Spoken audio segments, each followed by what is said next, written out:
kami dari kelompok 1. Kami akan bantu uang negara untuk menjelaskan APBN. Selamat menyaksikan. Halo, aku uang negara, jangan takut, aku nggak gigit. Uang bisa ngomong. Bisa dong, aku mau cerita soal APBN. Ada yang tahu APBN itu apa? Singkatan yang bikin pusing di pelajaran ekonomi. Tenang, APBN itu singkatan dari Anggaran Pendapatan dan Belanja Negara. Kedengerannya serius banget. Padahal simple, APBN itu kayak buku rencana keuangan Indonesia selama 1 tahun. Di sini dicatat uang datang dari mana dan dipakai buat apa. Oh, kayak catatan keuangan ibu di rumah? YIS, tapi versi negara.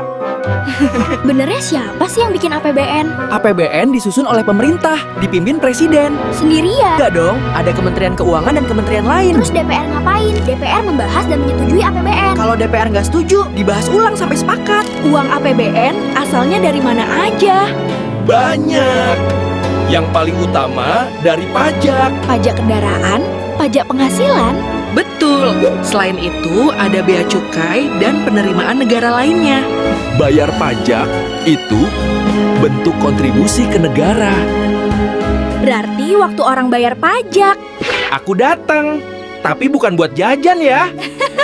Terus uangnya dipakai buat apa? Buat banyak hal. Pendidikan, kesehatan, transportasi, sampai pembangunan. Wah, aku sering ketemu kamu dong. Tanpa sadar, iya. Aku naik bus ini tiap hari. Itu aku yang bantu. Jalan Daje, transportasi umum itu pakai APBN. Kalau nggak ada kamu, bus mogok, jalan berlubang.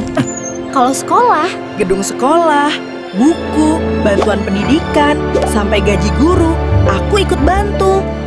wah, makasih ya uang negara. Sama-sama. Rajin belajar ya. Ini juga karena APBN? Yap, Rumah sakit dan puskesmas juga pakai aku. APBN punya fungsi juga nggak? Punya dong, banyak malah. Apa aja? Fungsi perencanaan, pengawasan, dan alokasi. Maksudnya? Perencanaan biar jelas mau pakai uang buat apa. Pengawasan supaya uang nggak disalahgunakan. Alokasi supaya dana dibagi secara adil. Aku pernah dengar APBN defisit. Itu apa? Defisit itu saat pengeluaran lebih besar dari pendapatan. Kalau surplus, Pendapatan lebih besar dari pengeluaran. yang paling bagus, Seimbang atau defisit yang terkontrol. APBN langsung dipakai gitu aja. Enggak, ada prosesnya. Apa aja? Direncanakan, dibahas, disahkan, lalu dilaksanakan.